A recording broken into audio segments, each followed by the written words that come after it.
Our first treasured local author presenting today is a longtime TBI member, Sally Sheklow. She's an award-winning humor writer, and her column, Living Out, appeared in the Eugene Weekly for 18 years.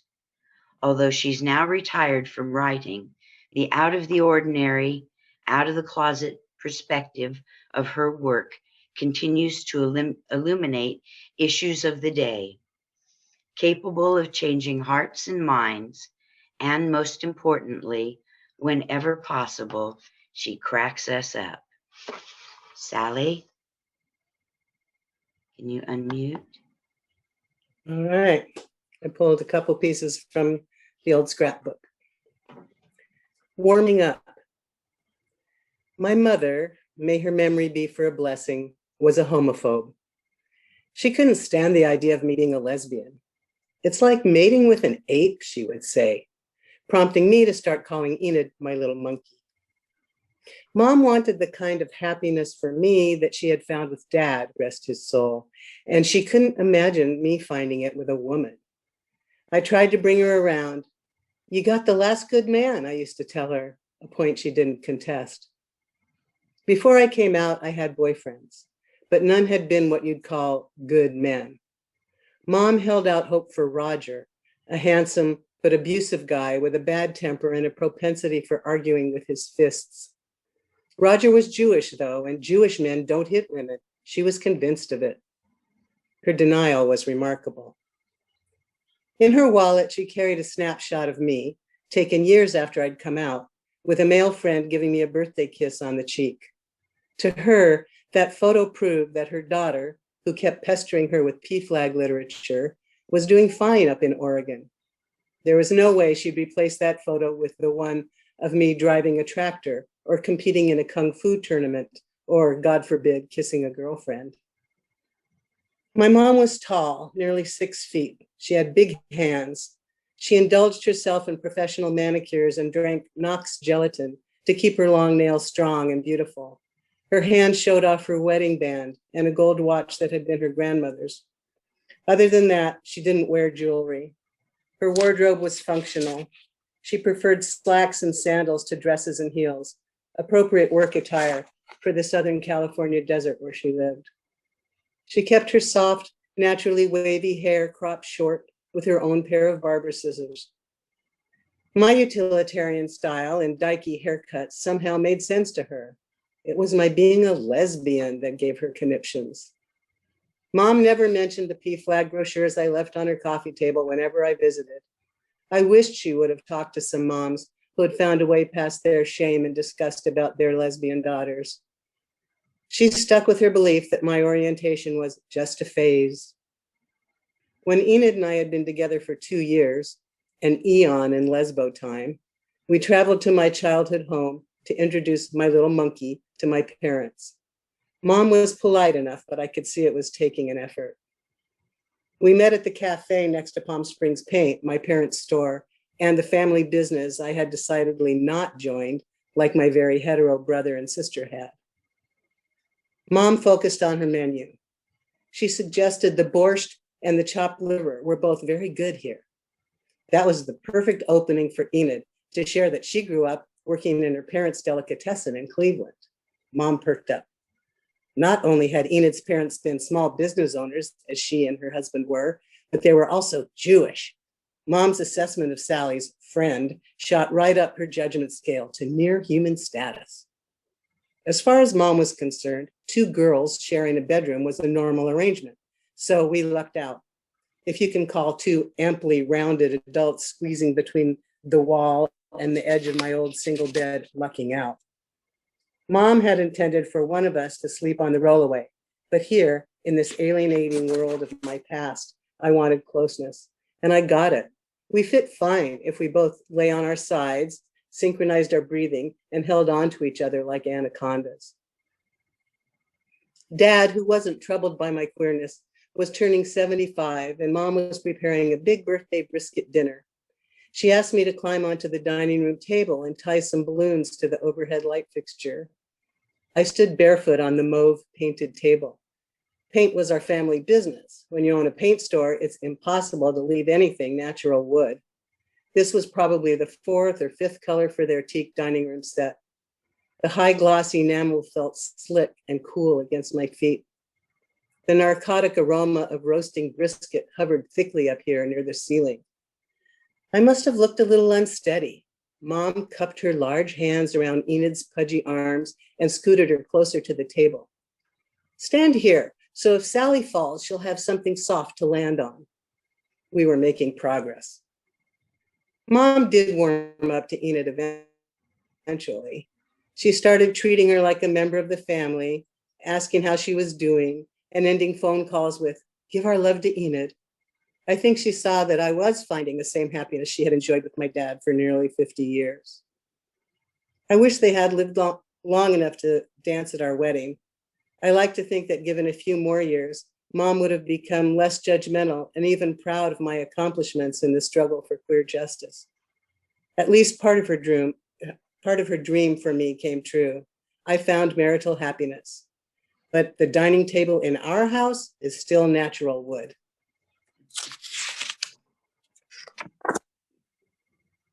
Okay.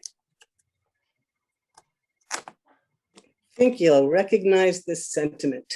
This piece is called Minding Our Beeswax. Hanukkah is over. No need to wish me a happy one as you bustle by with your red and green ornaments bobbing merrily. We've lit our candles, spun our dreidels, and eaten our potato latkes, and now we're done. Thank you very much.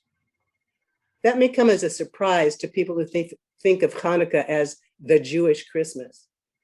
Despite the dominant culture's efforts to pump the Festival of Lights into a full-blown all-American consumer frenzy, it is still a minor holiday on the Hebrew calendar. A quiet, reflective time to be shared with loved ones. Contrary to an actual comment by one well-meaning, clueless person, the only difference between the two holidays is not that Christians believe that Jesus was born on Christmas and Jews believe he was born on Hanukkah. Sorry. Truth be known, Hanukkah is the 8 days during which Jews attempt to set their houses on fire. We came close this year, stopping just short of calling 911. There is something to be said for sticking to tradition. We normally buy our box of 44 Israeli paraffin Hanukkah candles at the Temple gift shop. The quaint little pink, white, blue, red, and yellow twisted tapers somehow mystically connect us with our people in the Holy Land and throughout the world. But this year, with complete directions clipped from Martha Stewart's Craft magazine, we strayed. We abandoned our customary practice and instead rolled our own very classy beeswax Hanukkah candles. We thought it was a good thing. Let's just say insider trading isn't Martha Stewart's only fall from grace. On Thanksgiving, call me testy, but yes, Jews do celebrate Thanksgiving. Our otherwise very bright friend Judy set up the craft project as a fun thing to do while our Thanksgiving feast roasted in the oven. Judy laid out the square sheets of blue beeswax in one stack, silver in another. We measured and cut the sheets according to Martha's instructions and snipped the yards of wick into perfect 4-inch lengths. We warmed our hands in water to keep the wax pliable and used our old zigzag skills to roll the wicks evenly into neat little candles. We tied our bundles of 44 with blue satin ribbon and sat back satisfied.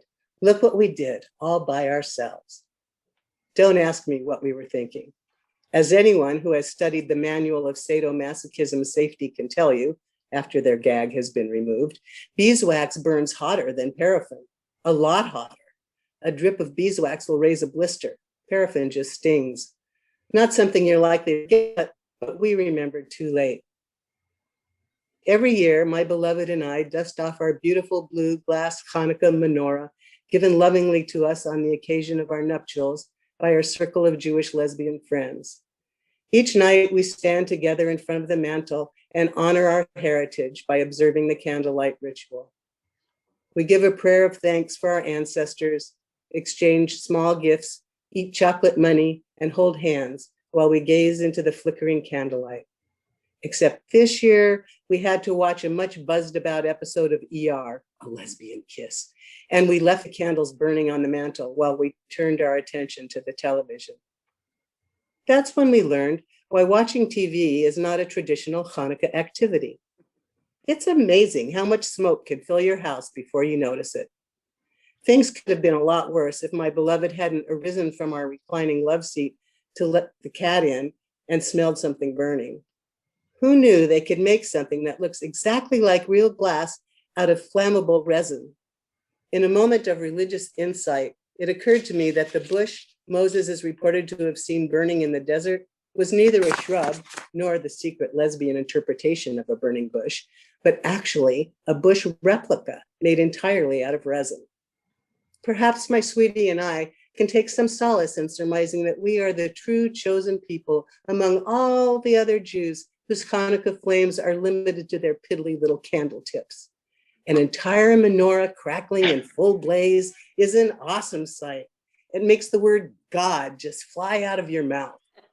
That's what it did to my brave spouse, who, it turns out, can run pretty fast carrying a flaming glob of melting resin. God was invoked repeatedly that night. No doubt it was divine intervention that gave her the wherewithal to grab our not glass menorah by its still cool base, rush it out the door, and leave it smoldering in the pouring rain on our front steps.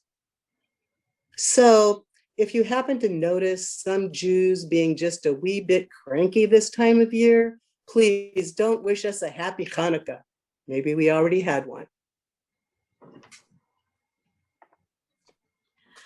Sally, thank you. Thank you so much. That was lovely. My pleasure.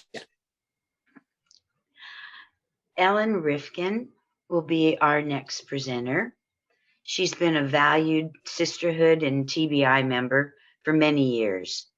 She valiantly facilitates TBI's Yiddish Club, or Winkel, and fosters the love of Yiddish culture through music and literature. She is active in our local chapter of Surge, showing up for racial justice, as well as being on TBI's Sanctuary Committee and assisting in bystander upstander workshops. Ellen says walks in the woods, loving and generous friends, music, and Buddhist chanting keep her going. Ellen? I'm also in the Queer Havara, and I just want to say, Sally, I enjoyed that so much I forgot to be nervous. So, am I on mute? Yeah, okay. In 2018, at the Palestinian Center for Nonviolence near Hebron, I met an activist who shared his story with me. It inspired me so much that I went back to my notes a few months later and wrote this poem, changing the names, but nothing else. In writing the poem, I tried to take on the man's persona, so please do your best to imagine it's not my voice you're hearing, but his, telling his own story. Sorry. One more thing that might be helpful to know is that the first part of the poem recounts a gathering of the group called the Parents Circle, also known as the Bereaved Families Forum.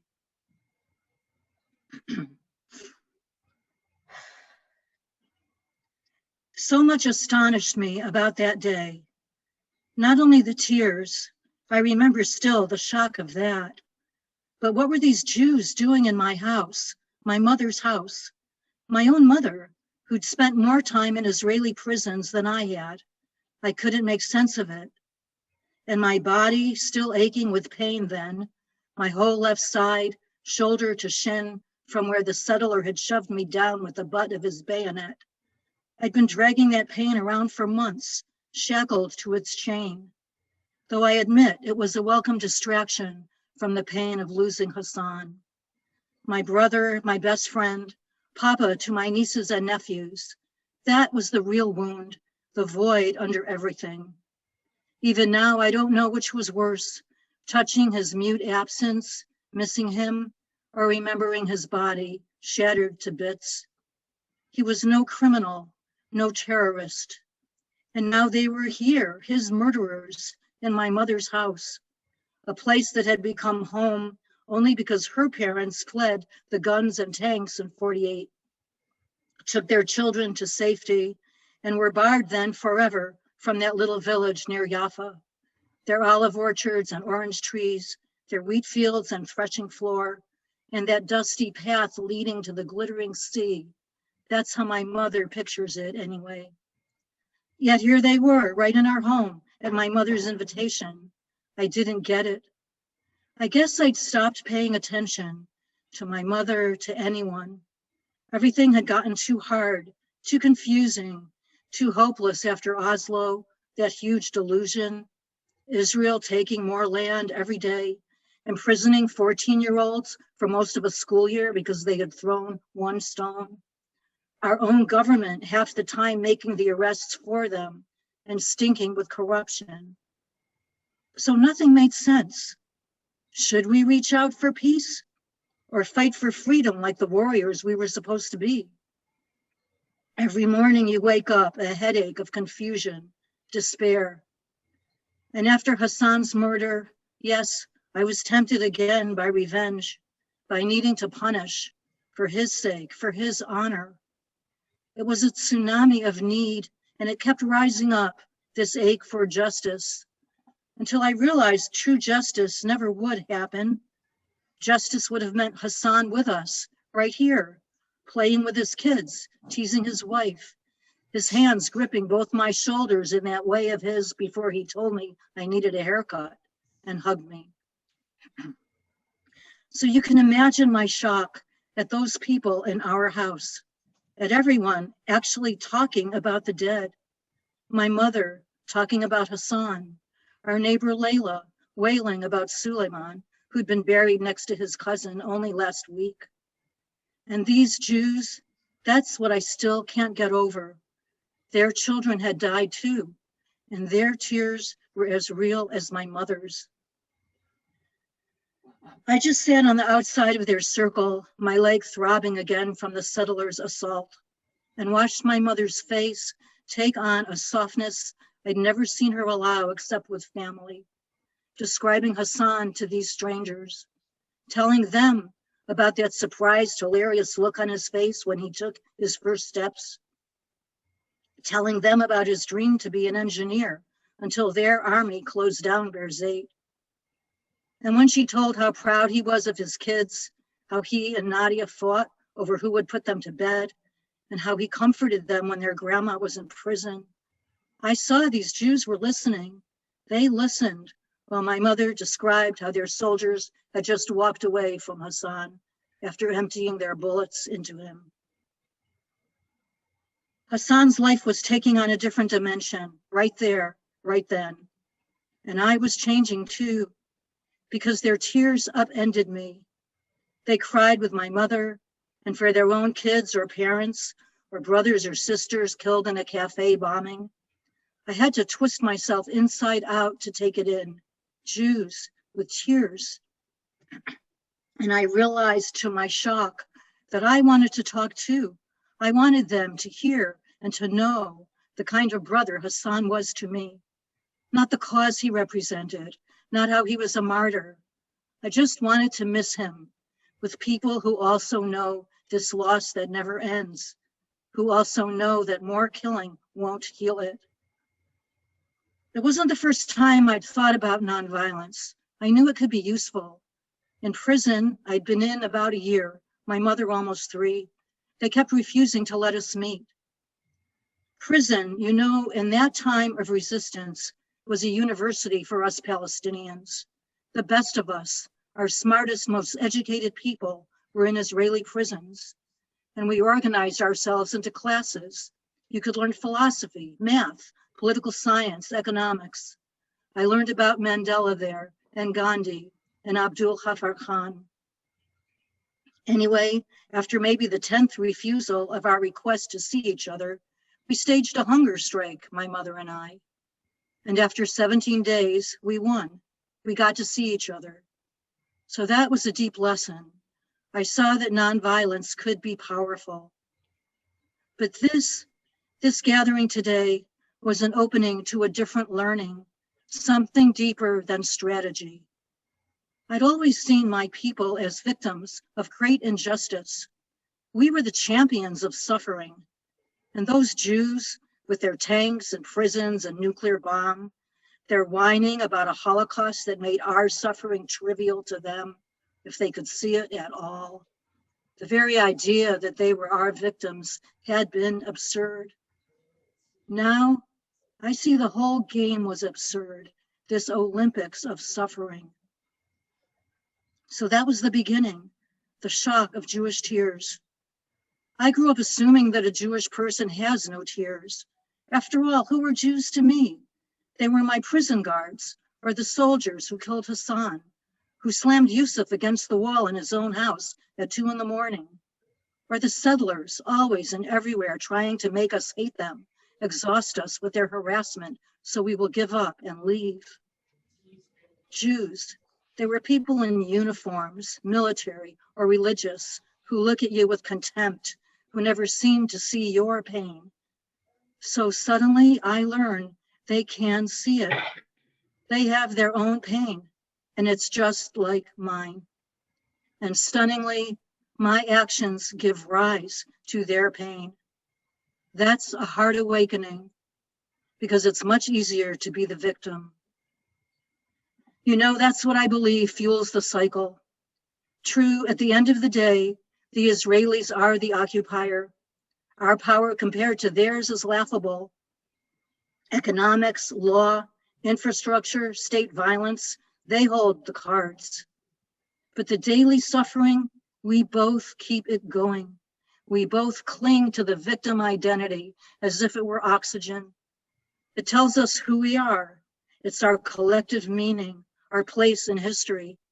Each side almost in love with the importance and singularity of our own suffering. Best of all, it's comfortable being the victim. You don't have to think. You don't have to look at your own responsibility. All the pain, everyone's pain, is because of the victimizer, and that is never you. We both do this. We both deny we have choices. We don't acknowledge our own power. But that's what I'm committed to now. Even if you don't care about the other side, it's about practicing your existence in the best way. I'm celebrating mine by being nonviolence. That's my revenge against the killer of my brother, who wanted me to bury my humanity in the same grave. I appreciate your listening. If you'd like more information about this person and the Palestinian Empowerment Organization that he founded, my number is in the TBI directory. I apologize that I'm going to have to leave our event just before 3, but thank you so much. Ellen, thank you. It was moving. Take a minute to catch our breaths here. Our next presenter will be Miriam Gershow. She's the author of The Local News, a novel. Miriam's stories appear in the Georgia Review, Gulf Coast, and Black Warrior Review, among other journals. She's the recipient of a fiction fellowship from the Wisconsin Institute for Creative Writing and an Oregon Literary Fellowship, as well as writing residencies at Playa, Kimmel Harding Nelson Center for the Arts, Hypatia in the Woods, and Wild Acres. She teaches in the English department at the University of Oregon. Would everyone please check and make sure they're muted other than Miriam? Miriam, you're on. It looks like David walked away from the computer. So that main parking lot where all the cars are. Left it, yeah. Let me see. Yes. It looks like it's burning. Okay, so now, Miriam, can you unmute yourself? Yeah. Good. Thank you so much, everyone, for being here. Phyllis, for setting this up. It's such a joy to read with other people, but then you end up following someone like Ellen and you think, I hope you guys are ready for a change into good old-fashioned Jewish neuroses now. So I am going to read from my novel in progress. I wrote a draft of this in the pandemic, and I hope as a fiction writer that we don't have a slate of pandemic novels, because I've had it up to here with the pandemic, as I assume all of you had. But when I read it back, I think, oh, I've written a book about a woman trapped in her house because we've been trapped in our homes. So this is the third chapter, and all you need to know is Arliss is the main character, who is a reluctant stay-at-home mother with baby number 2. Kik is in the scene, and that's her husband. Mina is her 5-year-old. And the Baxters are their former next door neighbors. And so the Baxters' house has sat empty for months and months since they moved out. And the new family just moved in earlier in this day. And Arliss has watched it all out the window of her house while her baby napped. And the only thing to know about the Baxters is they had a very, very bad dog named Ruthie. That will come up here. Okay. The new Baxters moved in, she told Kik at dinner, aware that she had already told him via text. Hours later, he had texted back a thumbs up emoji. We met the kids, Arliss said. They seemed nice. This was a lie. She was making conversation. As ever, Arliss had prepared 2 dinners. Butter noodles for Mina, chicken breast with veggies for she and Kik. She hadn't technically prepared the chicken breast so much as picked it up from the grocery store's deli counter. At least she hadn't shopped at the grocery store owned by Amazon. When Mina was a baby, she shopped there, as it was the best option for organic everything. It hadn't been owned by Amazon then, though the curated aisles always made her ashamed. Organic melting veggie puffs, organic teething crackers, organic mush, turkey and rice in little glass containers, chicken and green beans. You have, one of the checkers told her one time, the finger at the corner of his eye. Something, he then smiled a closed-lipped smile. This a kindness, he taking the time to pause scanning the little glass containers, oatmeal and prune. Arliss reflexively sweeping her own finger to her own eye, coming away with a fat, pale eye booger that she ended up wiping on her pants. That's good, Kik said. Kik hadn't always been this boring. The main problem was they genuinely did not care about each other's days. This was not out of malice. Try as they might, they could cultivate no interest. When people asked Arliss what Kik did for a living, she told them finance manager. That was usually enough. Oh, fancy, a certain kind of new mother said. Others just nodded. She could say anything, ringmaster at the circus, traveling vacuum salesman, because all that mattered was the salient point. These women were home with their babies, the men elsewhere. But for those few who asked what he did as finance manager, Arliss said things like, he's in charge of budget. What's in the budget? Budget items. What's in the budget items? Money. If she imagined Kik's jobs, he sat clanking at a keyboard, a spreadsheet on his computer monitor, clank, clank, clank. Reporter was the kind of job one never had to explain. Maybe this had been one of its appeals, how it lived in the collective imagination. Notepad, press pass, Clark Kent. Beat reporter. In the title alone, there was urgency. What other jobs could accomplish that? Cop, stylist, EMT. Kik equally didn't care about the daily life of his family. He loved them.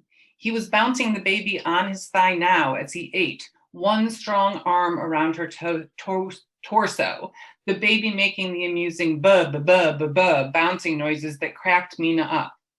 But did he want to hear about how Mina has said stupid while they Skyped with Uncle Robbie and the cousins? Did he want to know the exact condition of the baby's diaper rash? About as much as Arliss wanted to hear the fight Phil picked over the broken distribution arm of one of their Taiwanese vendors. The words broken distribution arm tripped something drifty and somnambulant in Arliss's mind. She'd never been any good at meditation. I'm thinking about stop it. I'm thinking about stop it, except when it came to the matter of how her husband spent his day. They have a lot of furniture, Arliss said. No dog, thank God. Don't say God, Mama, Mina said. They sent Mina to Hebrew school for an hour every Sunday, a concession to Judaism in exchange for them being terrible about attending synagogue. After Arliss's mother had died, Arliss made a series of rash decisions, though they didn't seem all that rash at the time. They seemed like striking a bargain. If I do these things, no one else will die. Mina would go to Hebrew school. Arliss would stop smoking pot. Arliss would stop eating all the toddler food squirreled away in her purse. Arliss would shop at local grocery stores. Mina had whined a great deal about school on a Sunday, but now she was armed with a whole new set of ammo. Don't say God, don't drink milk, don't want stuff. I am not, Arliss said, saying his name in vain. I am sincerely thankful to the divine that Ruthie is gone. What's the divine? Mina said. I hated that dog, Arliss said. What's the divine? Mina said. She was an objectively bad dog, Arliss said. What's the... Another word for God, Kik said. He had gotten a lunchtime haircut at Supercuts. This, a new habit, and one Arliss disliked. Supercuts shaved too dramatically around his ears. He looked like a little boy. She liked neither the cut nor the surprise of it. He used to get his haircuts from Rex, the same man who cut Arliss's hair. I don't think he's nice, Kik had complained. Of course he's not nice, Arliss had agreed. Half the fun of going to Rex was listening to him shit-talk other customers. Most of Arliss's loyalty to him was built around her fear of him shit-talking her to other customers. She found herself agreeing to nearly anything he suggested. One time he'd gone so short, Kik said, "This feels a little homoerotic," when he kissed her, and she burst into tears. Should we take them, Arliss said, welcome flowers or cold cuts? Sure, Kik said. At one point, Arliss said, they were standing side by side on the lawn, and one of her hands was in a back pocket of his jeans. Kik didn't have a response to this. Isn't that so corny? Arliss said. What? Kik said. Her hand in his jeans pocket. Doesn't that remind you of like high school or something? What's corny? Mina asked. Silly, sort of, Arliss said. I don't really think it matters how they're standing, Kik said. Well, of course not, Arliss said. I know that, I'm just saying. Whenever Kik came home now with the new skin above his ears, Arliss felt a frisson of betrayal. Flowers or cold cuts? Either, he said. And the baby, having had enough with the bouncing, burped up a curdle of breast milk. It dribbled down the front of her onesie and onto Kik's suit pants. Your pants, Arliss said, though it was too late to do anything. She'd blotted it with the stain stick before she put it in the wash. The baby was not done, burping more, her face red with the effort of it, the surprise. Thanks. Thank you. That was delicious. Thank you so much. Ellen Todris will be our next reader. Ellen has lived in Eugene since the early 1980s, and she has worked as a writer and editor in educational publishing since the 1970s. She's written a number of children's books in the field of social studies. Her young adult biography, Angelina Grimke, Voice of Abolition, tells the story of an early abolitionist and feminist. It was published by the Shoestring Press in 1999. It was favorably reviewed in the New York Times and was named to the New York Public Library's The Best Books for the Teen Age in 2000. Ellen is currently working on a new edition of this book. Ellen, you unmute yourself and share for us. Hi, thank you all so much. I was thinking about what to read, and I might read something small to you. But before that, I want to talk about the book.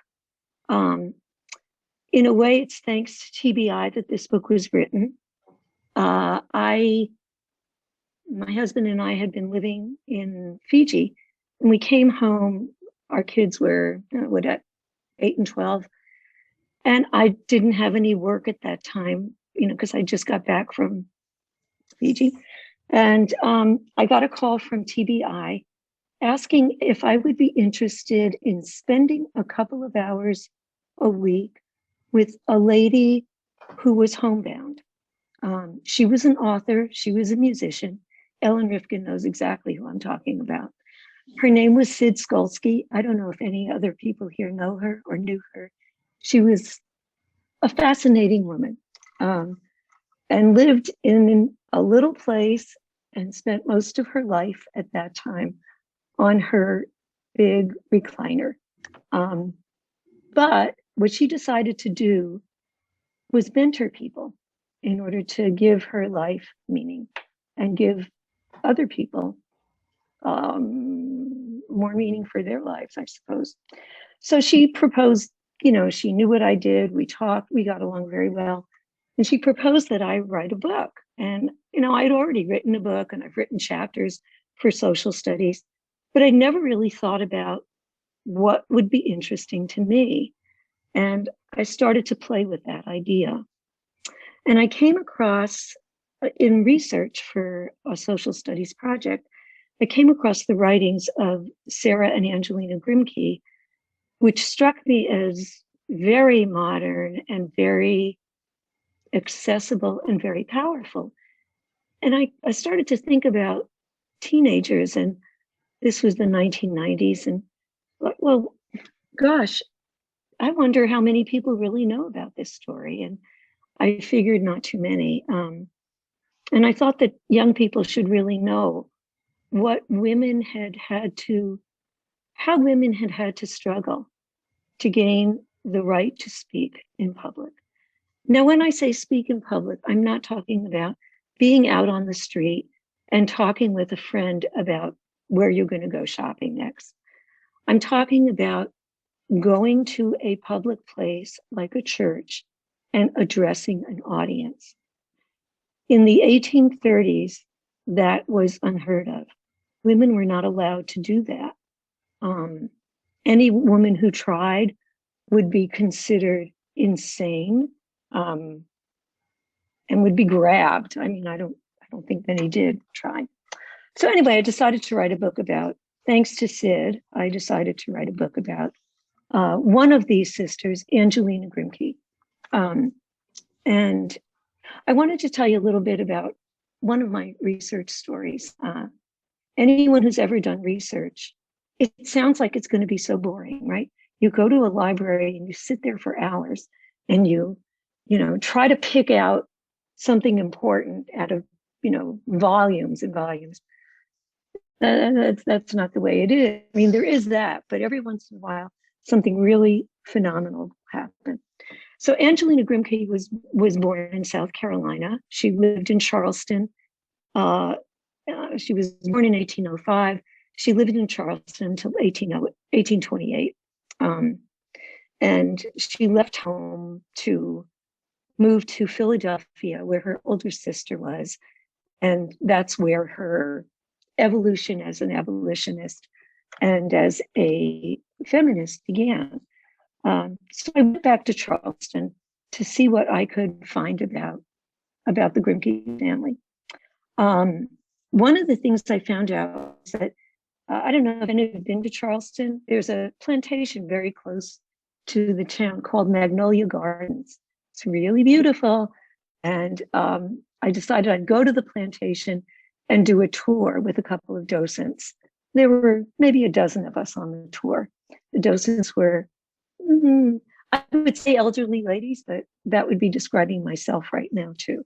So at the time they seemed a little like 20 years older than me.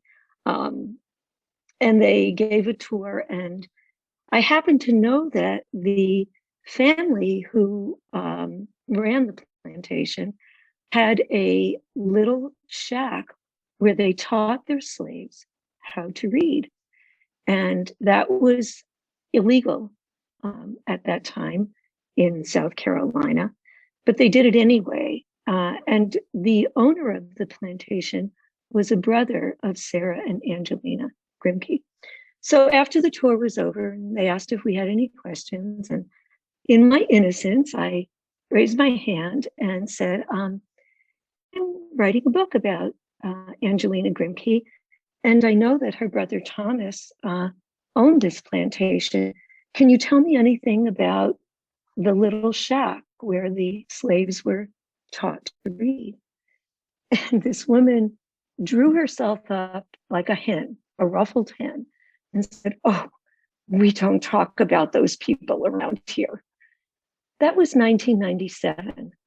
That was not that long ago. And that was the South. That was Charleston. And I started doing this revision of this book thinking, well, it's been 20 years, it's la, la, la. It's about time. That was a couple of years ago. I'm a very slow worker.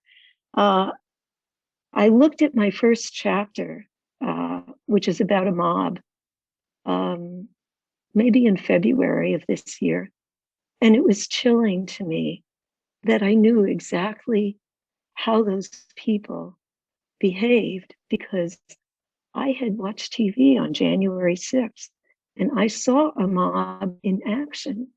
And it suddenly occurred to me that Angelina Grimke and her sister and her husband were what we now call allies. They were fighting for something that theoretically had no impact on them because they weren't Black themselves. But they were, even back in the 1830s, they were people who understood what it was to be human, no matter what color your skin is. So anyway, if you would like, if I'm not taking up too much time, Phyllis, can I read a few pages or should I just close? What do you think, Phyllis? Please do share with us. Okay, great. So I'm going to read what happened in the Massachusetts state legislature in 1838, when Angelina addresses the legislature. This is the first time that a woman has ever spoken to all of the people who were all men at the legislature. The momentous speaking engagement has started as a jest. At a meeting of the Massachusetts Anti-Slavery Society, an all-male society, members plan to present petitions decrying slavery in the District of Columbia to a committee of the Massachusetts State Legislature. After the meeting, Henry B. Stanton, who 2 years later married Elizabeth Cady, by the way, Henry B. Stanton visited Angelina and Sarah at the Philbricks' home. Jokingly, he asked Angelina if she would like to speak before the legislature, as the names of some thousands of women were before it as signers of petitions. Why jokingly? Because no American woman had ever addressed a legislative body before. It was unthinkable. But not unthinkable for Angelina. She considered it for several days, then sent word that she would like to do it if the Friends of the Cause, these are the men in the Anti-Slavery Society, thought well of it. The men in the Massachusetts Anti-Slavery Society were against it, although in theory they supported women's rights. Angelina then consulted the executive committee of the American Anti-Slavery Society. Its members, all male, hemmed and hedged as they tried to decide how to respond. Ultimately, Angelina resolved to speak regardless of what they thought. Quote, "For woe is unto me if I speak not," unquote. Francis Jackson, one man who did support her, secured permission for Angelina to speak from the head of the legislative committee, who happened to be his friend. 2 presentation dates were set, February 21st and 23rd. To Jane Smith, this is a friend who she writes to and whose letters still exist. To Jane Smith, Angelina declared, I feel, dear, that this is the most important step I have ever been called to take, important to women, to the slave, to my country and the world. This is to you, I'm going to cut a paragraph. Her sister was going to speak too, but she was ill. And so Angelina did all of the speaking that day. The hall was packed with 1,000 people, most of them men, most of them from the upper classes. Lydia Maria Child, a leader of the female abolitionists in Boston, recounted the event in a letter on March 20th, 1838. Quote, I think it was a spectacle of the greatest moral sublimity ever witnessed. The house was full to overflowing. For a moment, a sense of the immense responsibility resting on her, Angelina, almost seemed to overwhelm her. She trembled and grew pale. But this passed quickly, and she went on to speak gloriously, strong in utter forgetfulness of herself and in her own earnest faith in every word she uttered. I believe she made a very powerful impression on the audience. Angelina's words rang out through the hall, gripping abolitionist and skeptic alike with their spellbinding power. I stand before you as a Southerner, she said, and imagine a Southern accent here, exiled from the land of my birth by the sound of the lash and the piteous cry of the slave. I stand before you as a repentant slaveholder. I stand before you as a moral being. And as a moral being, I feel that I owe it to the suffering slave and to the deluded master, to my country and the world, to do all I can to overturn a system of complicated crimes built upon the broken hearts and prostrate bodies of my countrymen in chains, and cemented by the blood and sweat and tears of my sisters in bond. 2 days later, Angelina, there's more, but that's all that I quote in the body of the book. 2 days later, Angelina returned to speak to the legislative committee again. This time, Sarah accompanied her but did not speak.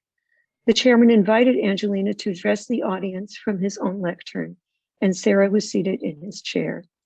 Angelina reflected on the event to their friend Sarah Douglas in Philadelphia.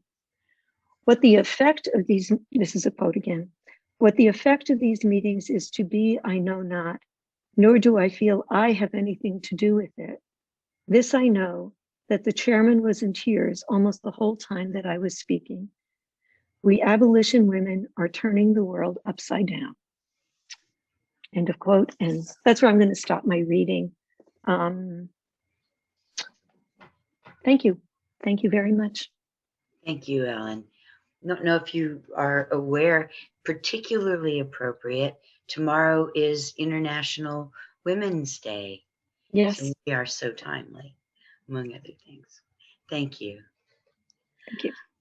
Our last reader today will be Vivian Friendly. Vivian has been a beloved member of TBI for 62 years. She was born in Scotland and is the daughter of Rabbi Simmons of blessed memory, TBI's first rabbi. She says her life has always been about art, especially painting in her younger years. In later life, mostly in times of high emotion, she says that words seem to come knocking at the door of her brain. Whether in paint or prose, she calls her creative practice emotional expressionism. Vivian, you unmute yourself. Hello, Vivian. Where is my Vivian? Can't hear you. Let's see if I can unmute. Got it. Got it. There you go. Okay. It says I can't move a video while people are pinned. I don't. You're perfect. Yeah.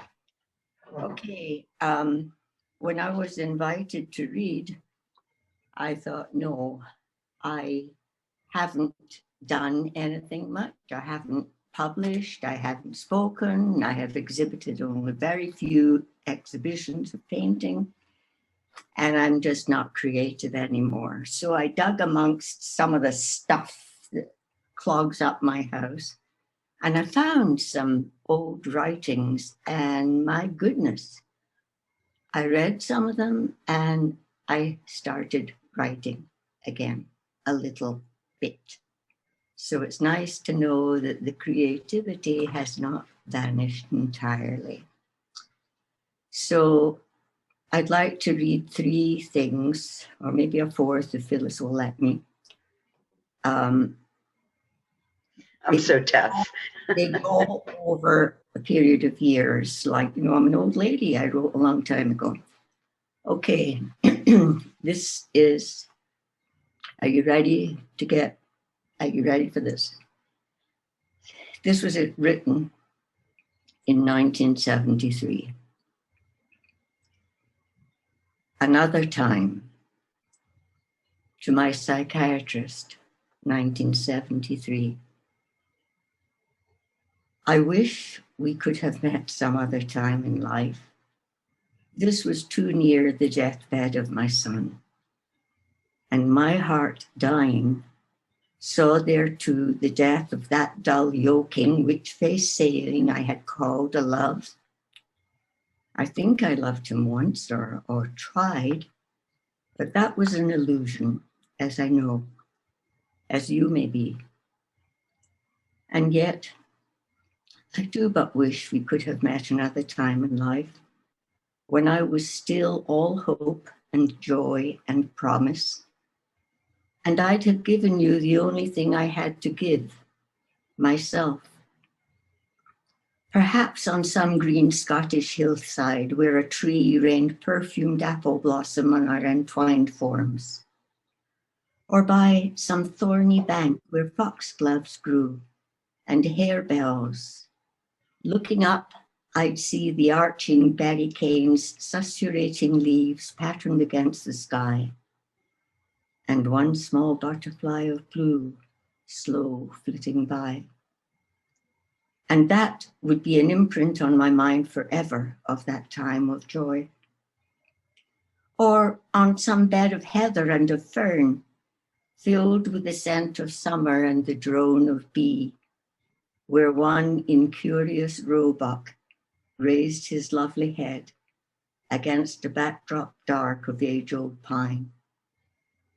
Or in some cool sea cave, where the slow surf the shingle kissed and rolled back sighing to the silver sea. Well, that was not to be. And so, illusion of a love that's dear, I thank you for your gifts to me. A sense of my own worth, and that my loving words have worth, a turning of my thoughts from death to life. Other people are there in the world to love, you say, gentle rebuff. I know, and I will never meet them. So thank you for your life-touching mine, though briefly. And let me be in love with love a while. I could have filled my love's life from my heart's depths with splendor, richness, joy, and tenderness, had it been wanted so. And dear illusion, since you will not have myself, please take these few poor lines to show, oh, those sad words, what might have been, if, as I wish, we could have met some other time in life. That's number 1. And this next one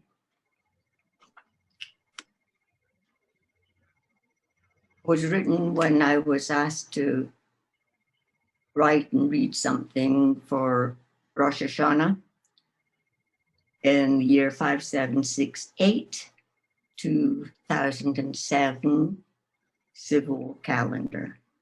And I didn't know what to write, but here we go. And it's called Perhaps a Psalm, or prayer, Rosh Hashanah 2007. I'm not at ease with names for God, even Hashem. I am not sure that I know how to pray. Others have said the words I sometimes use, but oh, the wonder of it. 3 days ago, a grandson made his longest journey. He was born out of the unimaginable void of dark whirling music chaos of deep space. Stardust took on corporeal form. Out from the farthest reach of time, out of the darkness into light, out of the chaos into here, out of preparing into life, out of warm nurturing waters of the womb, out of the everywhere into here, out of the mystery here for us to touch of stuff as dreams are made, of stardust, and of Mother Ocean, in whose cradle all are rocked into the web of life. He is part of the cosmos. And oh, the wonder of it. Now, on our sweet blue planet Earth, his hungry eyes can love the richness of our earthly home. His now, all mountains, deserts, forests, glades, and lakes, with all the riches that they have, of birdsong, flowers, beasts, mosses, sunshine, and shadow dancing up a cliff. His, the flight of geese, skein thrown across the twilight of the day, and blustering winds of moonshine and cool flowing brooks, and in a fluted shell hear secrets of the sea. His now, the roaring ocean's wind-tossed waves beneath the ever-watchful stars from whence he came, and oh, the wonder of it.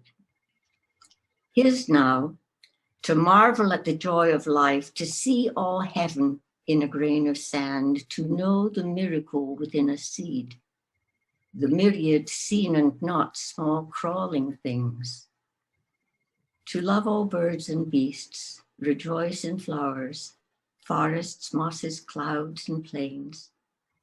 His now are hopes and dreams, sorrow and joy, dark warp, light weft, rich tapestry of life. His are the kiss of snow and rain, of brother sun and sister moon, whale's song and the ocean's roar, tree lashing storms and days of calm and peace, and silver fish that swim in silver streams. And oh, the wonder of it. He is eternal spirit come now to tender flesh. His all the rich, rich ways for us to know of art, dance, and music, books and friends, learning and teaching, helping all the world. He soon will cherish friendship's hand, seek and find comfort in his fellow souls, with other travelers in our spaceship life. His is to dare and hope, and dare the ecstasy of dreams. He'll run and laugh and love and weep, and marvel as his own child comes to life, and oh, the wonder of it. And in this joyful love of life, of gratitude and helping to end strife, he'll gather up this broken world's poor shattered shards, and maybe see therein the shining face of God. And oh, the wonder of it.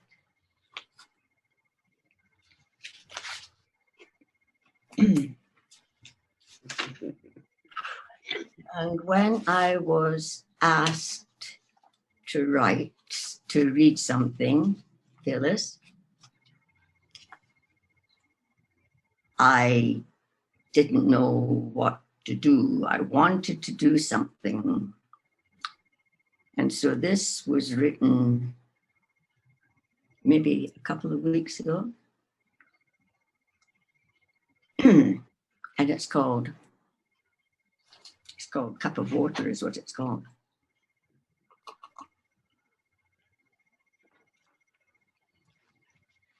I wanted to write a poem, but this is what happened. I found an unexpected gift in days of plague. That's the title. I used to think a poem had to rhyme. Now I just write, and despite myself, archaic words appear on paper, perhaps the normal rhythm of my speech.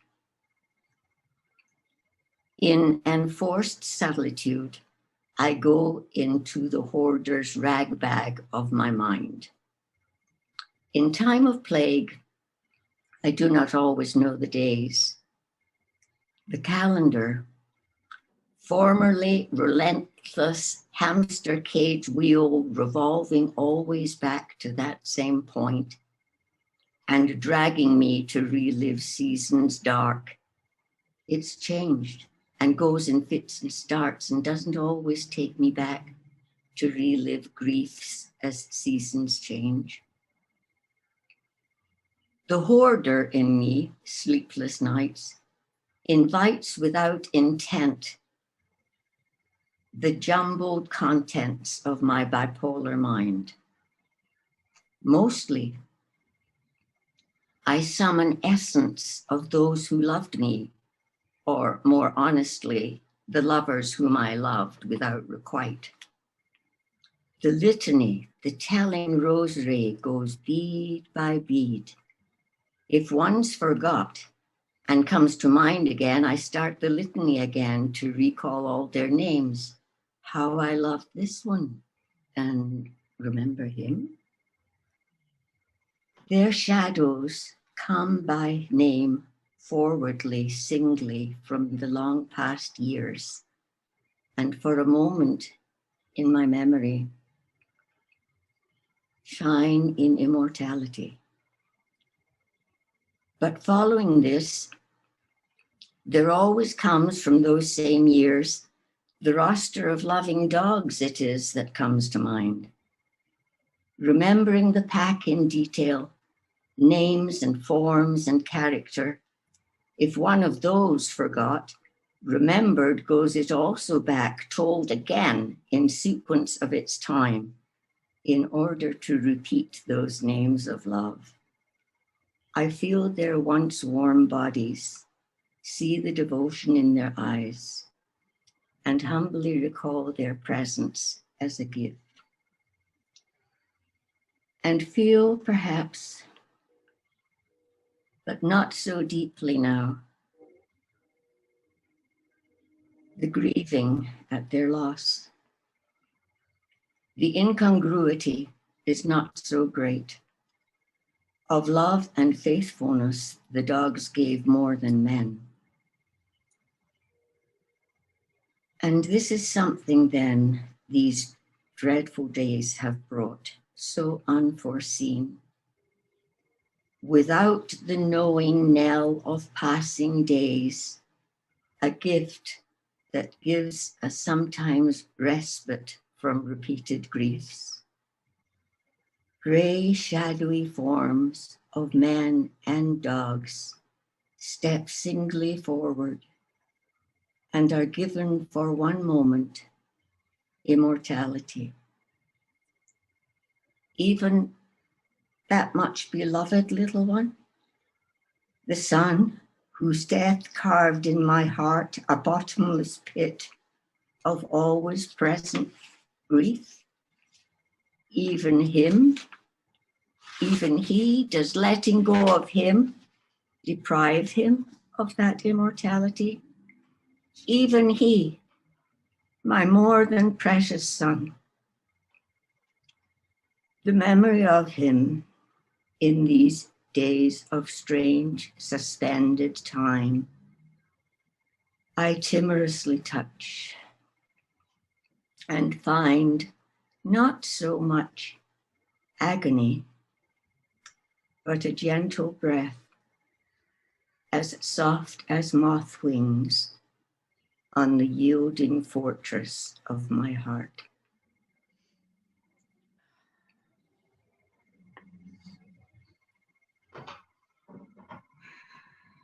And there's another little one, which was written about 2-3 weeks ago,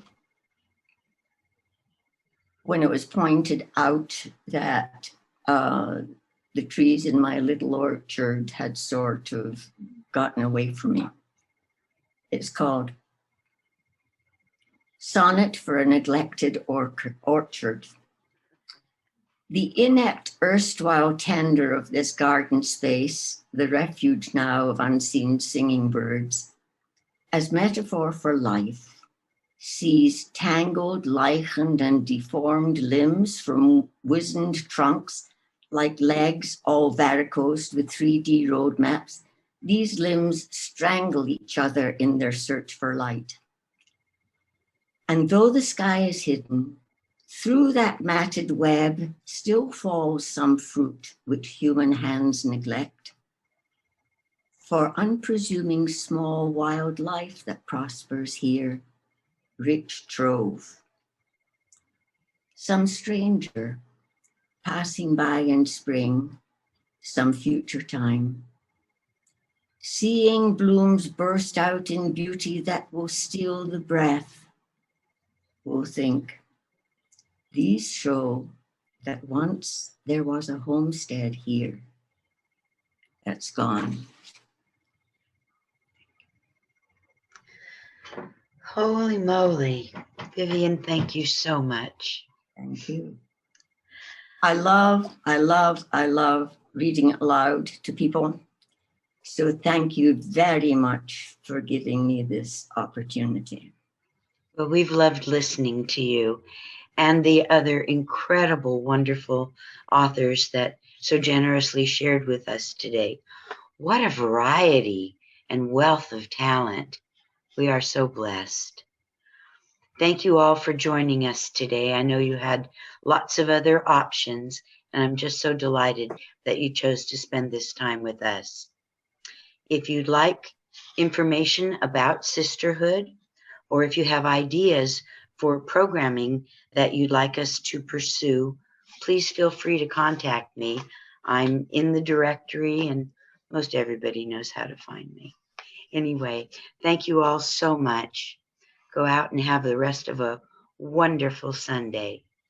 Thank you for joining us. Thank you so much, Phyllis. Thank you, Phyllis. Writers. All of Thank our you. wonderful talent. Thank you, Phyllis, and all. Thank you, Phyllis. What a gift. Thank you so much. Thank you I don't want to turn off the thank yous. It's too funny. so much. Love you, Auntie Vivi. What a joy. Well, we'll all be able to touch each other before long. Yeah. All righty. Miriam, Bye-bye. thank you. Sally, Vivian, and Ellen, and the mystery Ellen. Thank you so much. What a wonderful gift together. Thank you, Sabina. Thank you. Thank you. All righty. Bye-bye all. Bye. Hugs, everybody. Bye. Bye.